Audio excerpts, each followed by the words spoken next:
여러분은 공로로 사십니까? 은혜로 사십니까? 할렐루야. 우리는 하나님의 은혜로 살아가는 사람들입니다. 공로라고 하는 것은 내가 열심히 일했으니까 내가 이만한 대가를 받아야 된다라고 생각하는 것이 공로입니다. 그렇지만 은혜라는 것은 나는 아무것도 안 했는데, 나는 아무것도 한 것이 없는데 내게 하나님께서 그 대가를 지불해 주셨다라고 이렇게 생각하는 것이 은혜입니다. 그러니까 우리가 얻은 구원, 우리가 받은 영생은요, 은혜지요. 공로가 아니에요. 우리가 무엇을 했기 때문이 아니라 예수님께서 우리를 위해서 십자가 달려 죽으신 것 때문에 우리는 단지 그 예수님을 믿은 것이죠. 그것도 믿은 것도 하나님의 은혜를 주셔서 우리가 믿게 되어진 것일 뿐이에요. 그러니까 우리는 한 게 없어요. 우리는 한 것이 없는데, 그런데 우리는 무엇을 얻게 되어졌어요? 영생을 얻게 되어졌어요. 영원한 생명을 얻게 되어진 것이죠. 그러니까 이것이 하나님의 은혜, 내가 잘나서 받은 구원이 아니라, 내가 무엇을 해서 받은 영생이 아니라 은혜. 그래서 우리는 은혜로 살아가야 되는 사람들이에요. 왜? 이 생명 자체가 은혜로 얻은 거기 때문에 그렇습니다. 근데 많은 사람들이 교회를 다니면서 헌신하고 교회에서 봉사하면서 때때로 그거를 은혜로 여겨야 되는데 은혜로 여기지 않고선 공로로 여기는 사람들이 있다라는 거예요. 내가 이만큼 했으니까 나를 인정해 줘야 되고, 내가 이만큼 열심히 했으니까 나를 칭찬해 줘야 되고, 나에게 어떤 대가를 줘야 된다라고 생각하는 거예요. 그 대가가 뭐 금전적인 보수가 아니더라도 내가 이만큼 했으니까 나에 대해서 이만한 어떤 인정을 해줘야 된다라는 것이죠. 여러분, 우리가 어떤 일을 하고 나서 내가 인정을 받아야 된다라고 생각한다면 그때부터 우리는 그것이 공로가 되어지는 것입니다. 우리가 하나님 앞에 드려질 때는 나는 아무것도 할 수 없는 존재인데, 그런데 하나님께서 나를 어여삐 여겨주셔서, 나를 아무것도 할 수 없는 존재인데 그럼에도 불구하고 하나님께서 쓰셔서 내가 이렇게 할 수 있었다라는 것이 우리는 고백되어져야 되는 거예요. 그것이 은혜인 거죠. 사랑하는 여러분, 우리는 은혜로 살아가야 될 사람들입니다.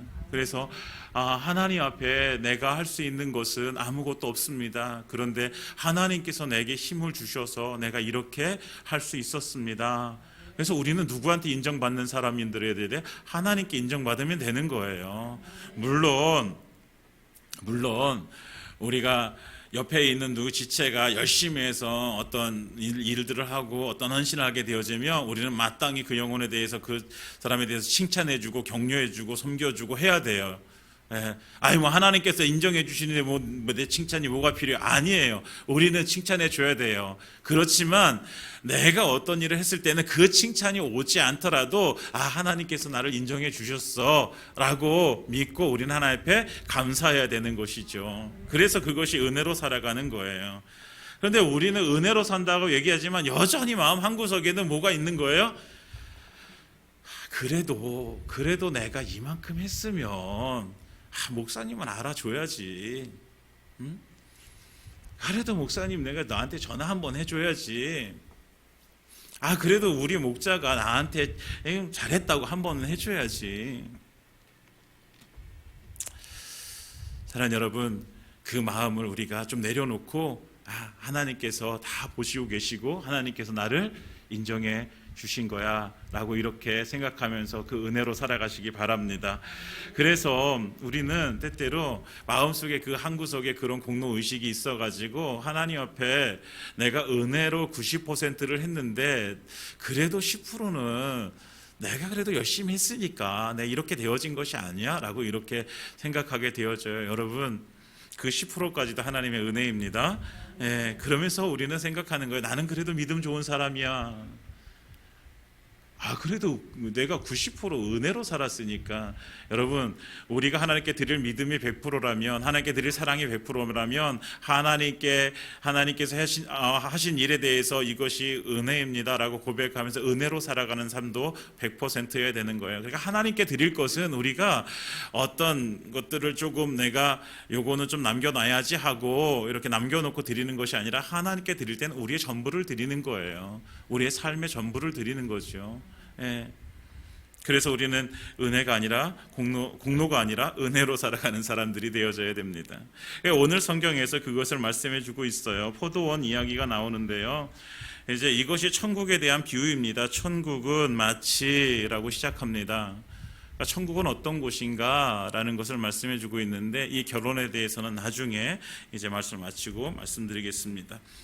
천국은 마치 품꾼을 얻어 포도원에 들여보내려고 이른 아침에 나간 집주인과 같으니, 그러니까 그 집주인에게 집중이 되어져 있어요. 그 집주인이 포도원이 수확할 때가 되어져서 포도를 따야 되는데 집에 일꾼이 부족해요. 그래서 일꾼을 이제 나가서 얻으려고 해요. 인력시장에 나가보는 거예요. 그래서 그 사람들을 거기서 이제 충원을 하게 되어지는 거죠. 이스라엘 사람들이 일하는 시간은 보통 오전 6시에서 오후 6시까지 일을 하게 되어집니다. 그러니까 오늘 일찍 나갔다는, 이른 아침에 나갔다는 것은 6시 이전에 나가서 그 사람들을 이제 일꾼들을 불렀다는 거예요. 그래서 나갔더니 그 이제 장터, 그 당시에 그 장터가 이제 지금으로 하면 인력 시장인데 거기에 나와서 일감을 기다리고 있는 사람들이 장터에 모여 있어요. 그 사람들을 이제 부르는 거예요. 이른 아침부터 나왔다는 것은 그 사람들은 오늘 그 일을 하루를 해야지 그 하루를 먹고 사는 사람들이에요. 그래서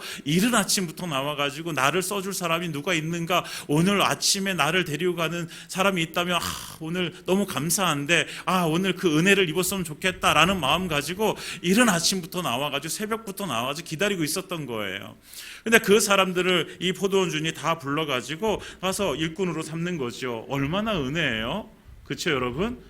아침부터 내가 나가서 기다린 보람이 있잖아요. 그래서 이제 포도원에 들어가서 열심히 일을 합니다. 근데 주인이 또 오늘 보면 제3시에 또 나가봅니다. 제3시라는 것은 오전 9시예요. 성경에 나오는 시간은 더하기 6을 하면 지금 우리가 쓰는 시간이 나옵니다. 제9시에, 오전 9시에 나갔더니 아직도 장터에 놀고 있는 사람이 있는 거예요. 그래서 그 사람들도 불러서 포도원 일꾼으로 삼습니다. 그런데 또 나갑니다. 나갔더니 제6시에도, 그러니까 12 정오에도 있고 오후 3시에도 또 사람들이 있는 거예요. 그리고 6절에 보면 11시, 오후 5시가 됐는데도 나가보니까 또 사람들이 있는 거예요. 근데 그 5시에 있는 사람들조차도 이 포도원 주인은 다 불러다가 일꾼을 삼는 거예요. 여러분, 이스라엘의 그 이제 일이 끝나는 시간이 몇 시라고 그랬어요? 6시예요, 6시. 근데 오후 5시에 나가가지고 그 사람을 불러서 포도원 일꾼으로 삼는 거예요. 아마도 제 생각에는 그런 거죠. 지금 이제는 포도원의 일꾼이 꽉 찼어요. 그럼에도 불구하고 이 포도원 주인은 그 영혼을 불쌍히 여겨서, 긍휼히 여겨서 그 영혼을 불러서 이제 일을 하도록 이렇게 하는 거예요. 그래서 이것이 이제 보통 포도원은 천국과 교회를 상징하게 되어져, 일꾼들은 우리들을 모습을 보여주고 포도원 주인은 하나님의 모습을 보여줍니다. 그래서 하나님께서는 이 말씀을 통해서 우리에게 무엇을 말씀하고 싶었을까, 오늘 그것을 함께 나누길 원합니다. 여러분, 새벽에 인력시장에 가보신 적이 있으세요? 우리 남자분들 혹시나, 저도 한 번도 가보진 않았어요. 대학 때 아파트 건설 현장에서 이렇게 막노동이라고 하죠. 대학 다닐 때 가장 돈을 빠른 시간에 많이 벌 수 있는 것이, 남자들이 하는 일이 보통 이제 그 건설 현장에 나가가지고 이렇게 일을 도와주는 거를 하면 이제 많이 벌 수 있어요. 그래서 저도 한 방학 때 이렇게 그런 일들을 좀 해보긴 했는데, 새벽 인력시장은 가보진 않았어요.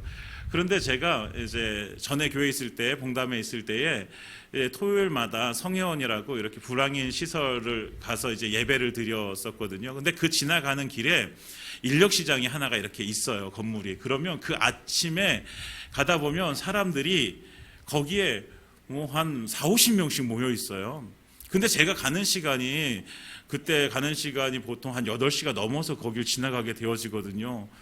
사실 일하는 사람들은 그 전에 이미 다 일을 털어 가야 돼요. 새벽 빨리 시작하기 때문에. 거기 남아있는 사람들은 일감을 거의 구하지 못할 확률이 높은 거지요. 그날 하루는 그분들 말씀으로 이제 공치는 날이 되어지는 거예요. 그런데 그분들이 이제 거기 가서 이제 하루 일감을 찾는 거죠.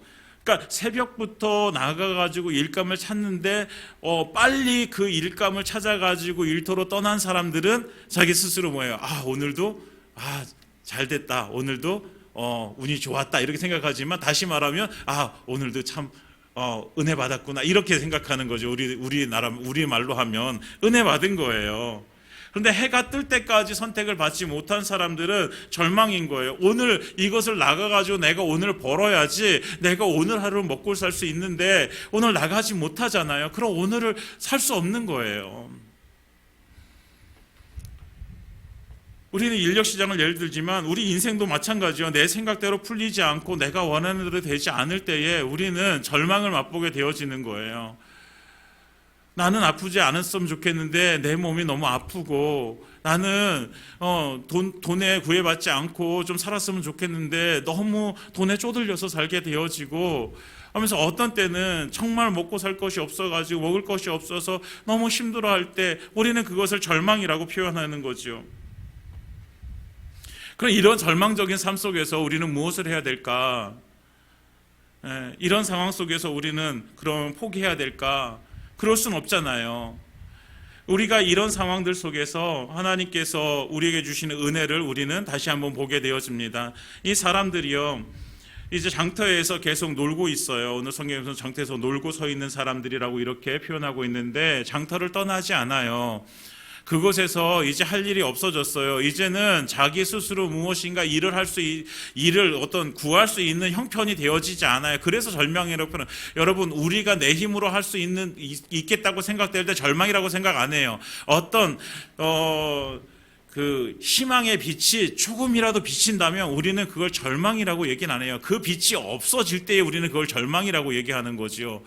그런데 이 사람들은 이제 그것이 없어졌어요. 해가 뜨면 일꾼을 찾는 사람이 거의 없어요. 그러니까 그날 하루는 정말 절망인 거죠. 하루가 절망인 거예요.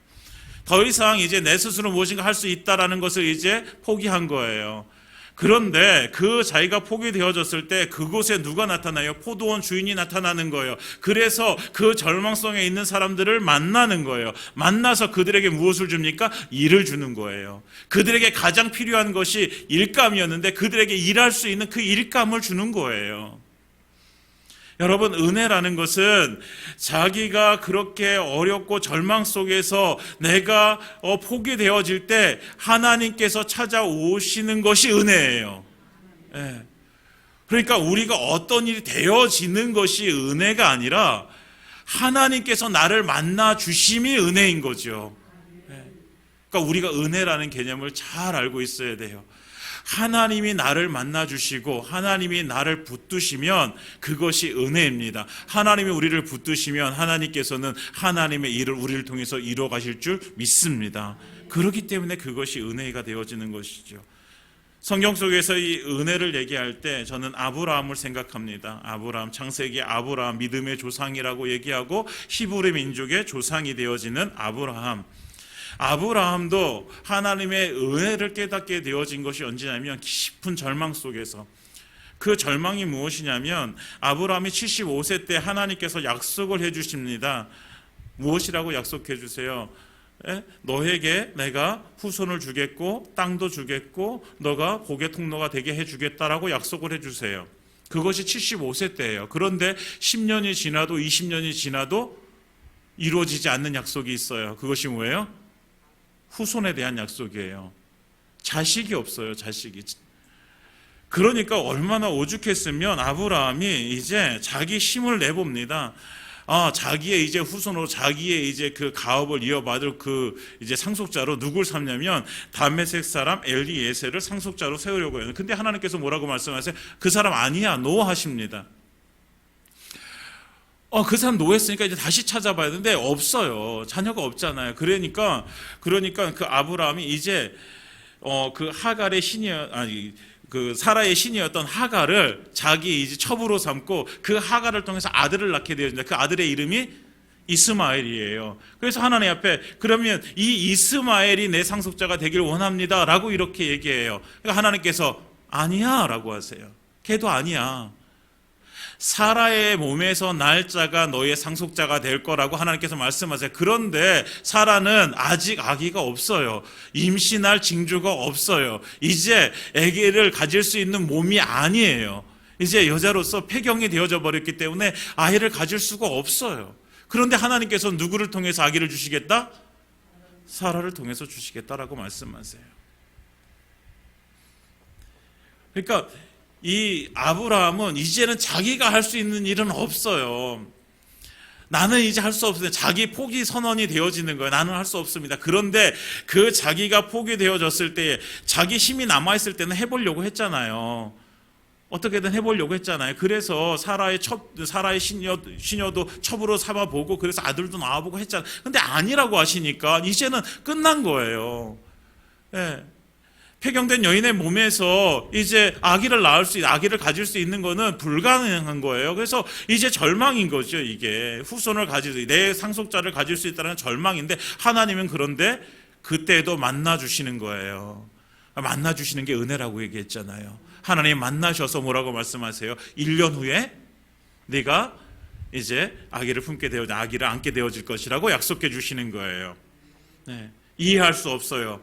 사실은 믿기 너무 어려운 일이에요. 그런데 로마서 4장에 아브라함의 믿음을 어떻게 표현하냐면, 바랄 수 없는 중에 바라고 믿었다라고 이렇게 로마서에서는 말씀하고 있어요. 바랄 수 없는 중에 바랄 수 없는 중이라는 건 뭐예요? 그것이 절망인 거예요. 아무것도 바랄 수 없는 상태, 이것이 절망인 거예요. 그 절망 속에 나는 할 수 없습니다 라고 자기가 포기되어지고, 이제 나는 할 수 없지, 나를 바라볼 수 있는 건 아무것도 없어요. 그러면 나를 바라보지 않으면 누굴 바라봐야 되는 거예요? 그때서부터 이제 하나님 바라볼 수밖에 없어요.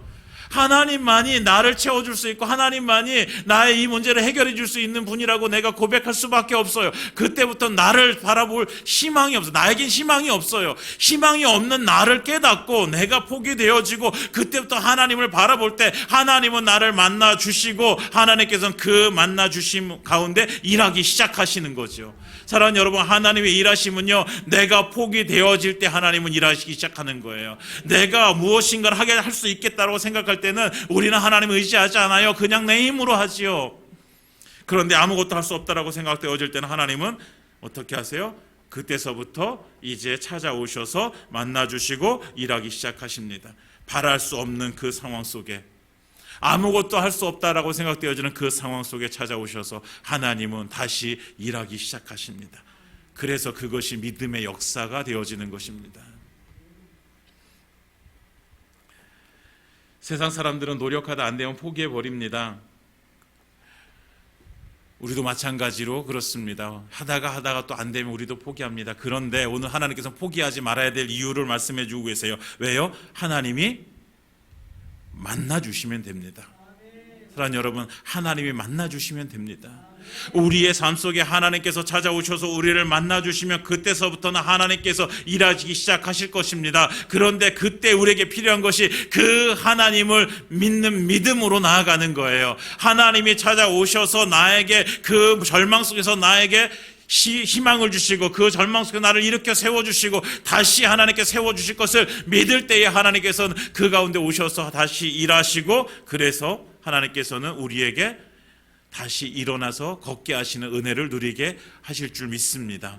그러니까 우리가 이제 이 세상과 다른 것이 뭐가 있냐면, 우리의 중심에 누가 있냐가 달라야 되는 거예요. 우리의 중심에 내가 있느냐, 하나님이 있느냐. 사랑하는 여러분, 우리의 중심이 하나님이 있기를 바랍니다. 그래서 하나님 바라보면서 우리가, 나는 포기되어지지만, 나는 할 수 없지만, 나는 아무것도 아니지만, 그러나 하나님은 전능하신 분이시고, 하나님은 전지하신 분이시고, 하나님은 그래서 내 삶 속에 들어오셔서 얼마든지 이 절망 속에 나를 일으켜 세워줄 수 있는 분이라는 사실을 믿고 하나님 앞에 우리의 삶이 드려지기를 예수님으로 축원드립니다. 그때 하나님께서는 우리를 다시 일으켜 세워주시는 거예요. 믿음의 역사를 보고 싶으십니까? 여러분들이 믿음의 경험을 하고 싶으십니까? 그렇다면 내가 포기되어지고 하나님 바라보십시오. 그러면 하나님은 그때 찾아오셔서 만나 주실 것입니다. 그러니까 여전히 내 힘이 있으면 안 된다는 거예요.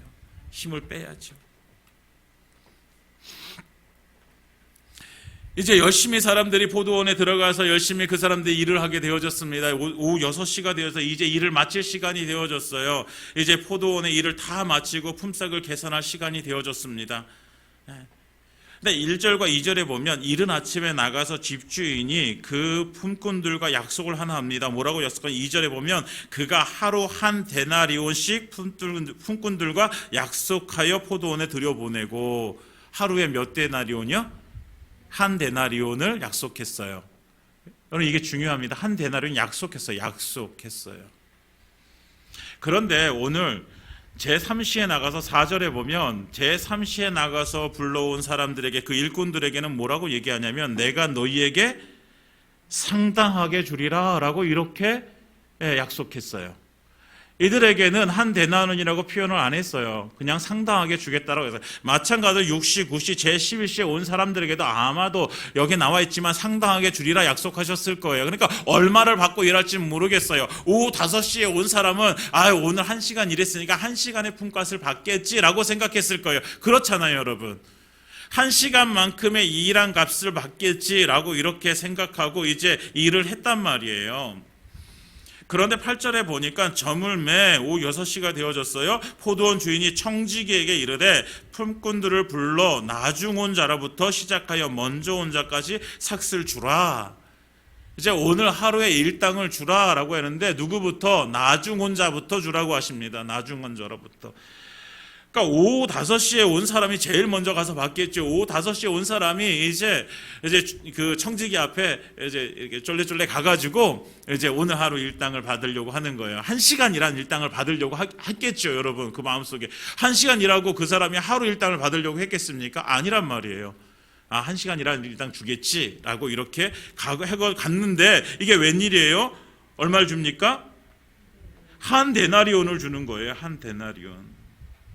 9절에 제11시에 온 자들이 와서 한 데나리온씩을 받거늘.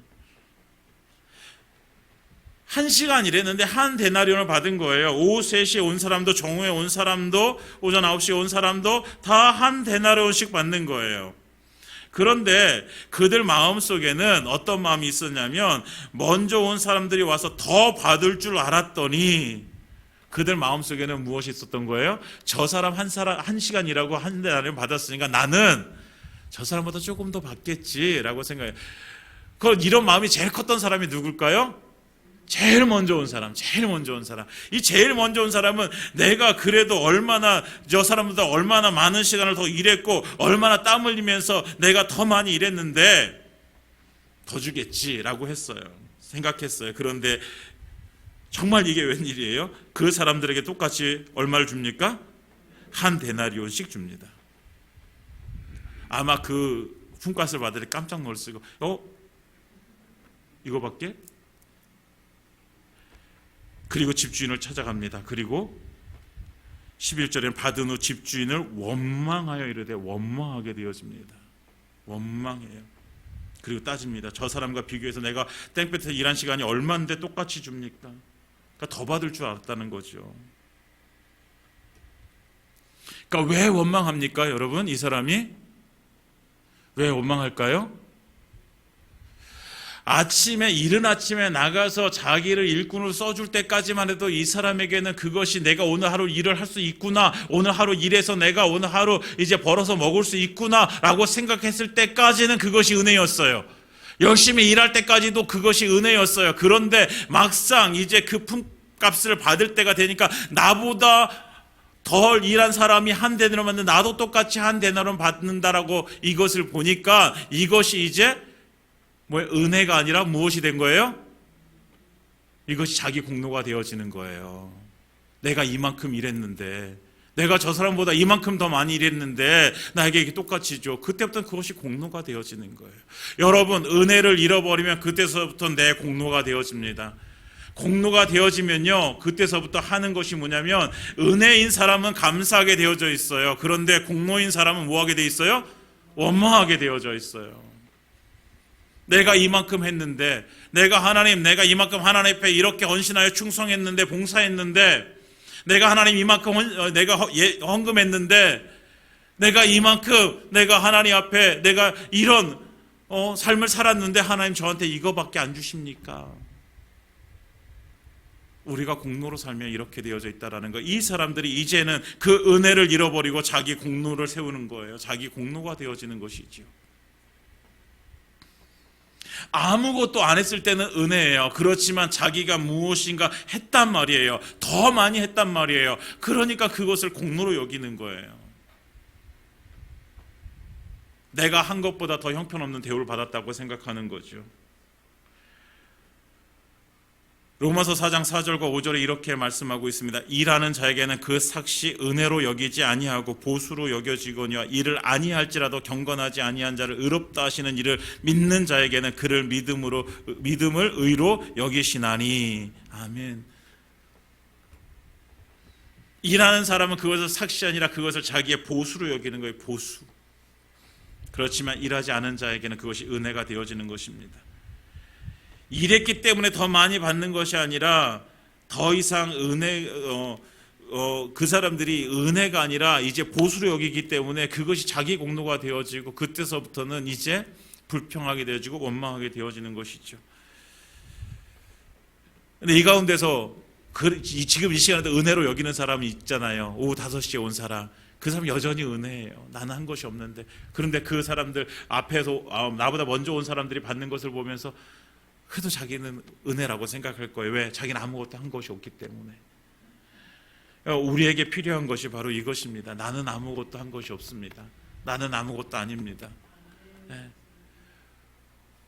우리가 감히 뭔데 하나님을 위해서 우리가 여러분 생각해 보세요. 우리는 우리 스스로 대단하다고 생각하지만 맞아요. 대단해요. 하나님께서 이 세상의 피조물 중에 가장 대단한 사람을 우리를 만드셨어요. 그렇지만 하나님 앞에 설 때는 우리는 사실은요 별로 그렇게 대단한 존재가 아니잖아요. 하나님 앞에서. 그런데 우리는 하나님 앞에서조차도 나를 대단한 사람으로 생각하는 거예요.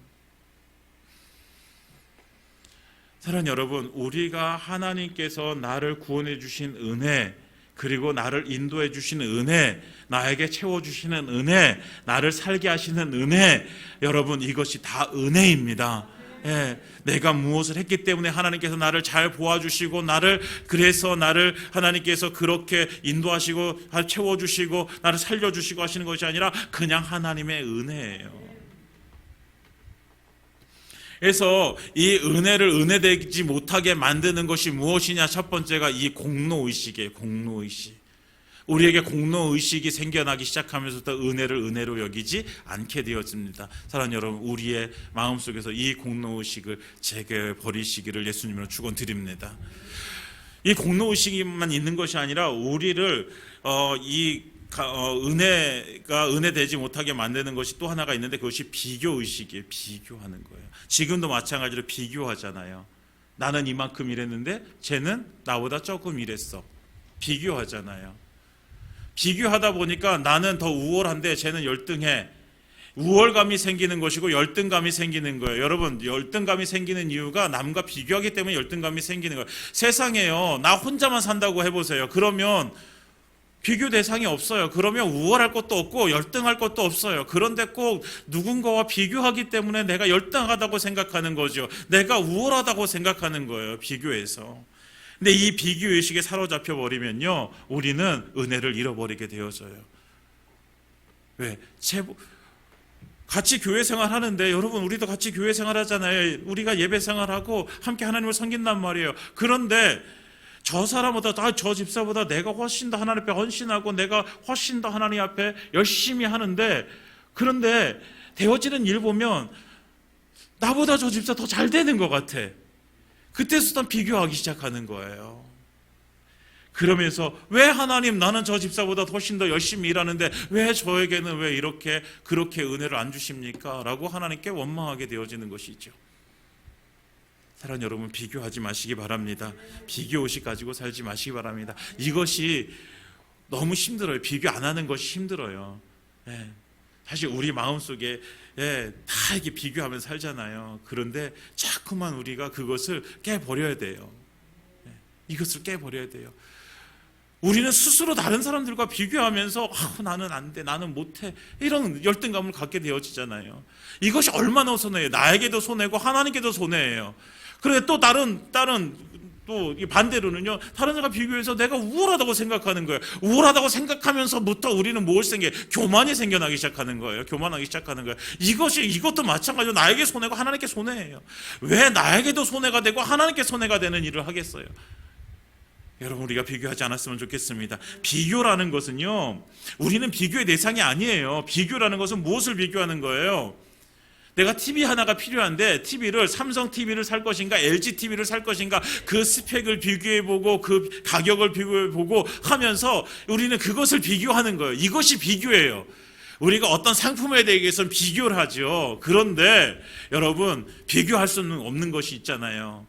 무엇을 비교하겠어요? 여러분, 그 최후의 만찬이란 그림, 레오나르도 다빈치가 그린 그 최후의 만찬 그림을 어떤 것과 비교하겠어요, 여러분?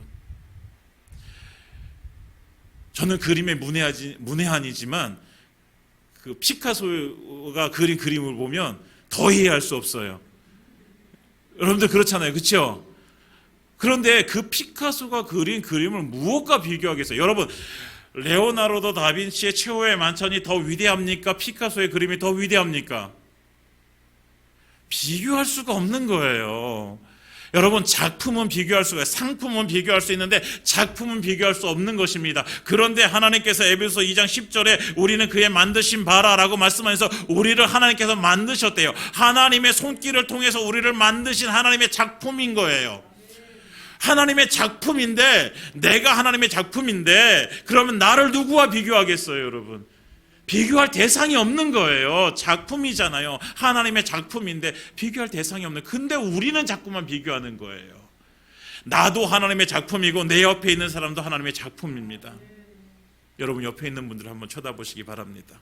하나님의 작품입니다. 절 쳐다보지 마시고 옆에 있는 분들 어때요? 아름답게 잘 하나님의 걸작품으로 만드셨습니까? 네, 비교할 수가 없어요. 여러분, 비교하지 마십시오. 그러면서부터 우리는 은혜를 까먹게 되어지는 거예요. 은혜를 은혜되지 못하게 만드는 것입니다. 사랑하는 여러분, 하나님은 우리 존재 자체로 그냥 나이기 때문에 하나님께서 사랑하시는 거예요. 나기 때문에. 그러니까 하나님의 은혜를 은혜로 알기를 원합니다. 그래서 우리는 하나님 앞에 나아갈 때 내가 공로 때문에 그 은혜를 잃어버리고 비교의식 때문에 은혜를 잃어버리고 이제는 그렇게 살지 말아야죠. 여러분, 우리 안에 공로의식을 제거해버리고 비교의식을 제거해버리고, 그래서 하나님께서 나를 작품으로 만드시고 하나님은 내 존재 자체를 사랑하시며 하나님께서 그래서 나를 위해서 예수님 보내주셔서 십자가에 달려 죽게 하시며 나를 구원해 주셨다라는 이 은혜 가운데 우리가 함께 거하기를 예수님으로 축원드립니다.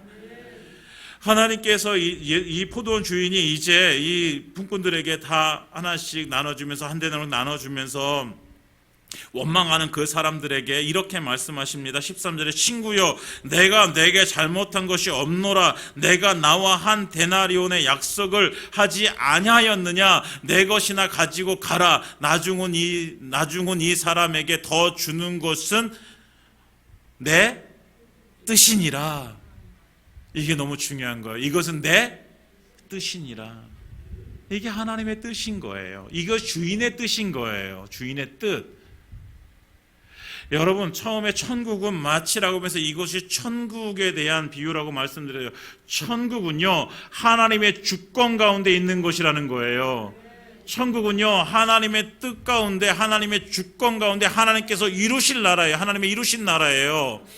그러니까 우리가 하나님께서 천국에 갈 수 있는 길을 딱 한 가지 말씀해 주셨어요. 무엇이라고? 예수 십자가에 피 흘려 나의 죄를 다 사했으니 그 십자가로 네가 죄사함 받았음을 믿는 자에게 하나님께서는 천국을 주시겠다라고 약속해 주신 거예요. 왜 하나님 왜 그것밖에 안 주시고 왜 그 한 길밖에 안 주셨습니까? 왜 하나님 그 길만 통해서 하나님 갈 수 있습니까?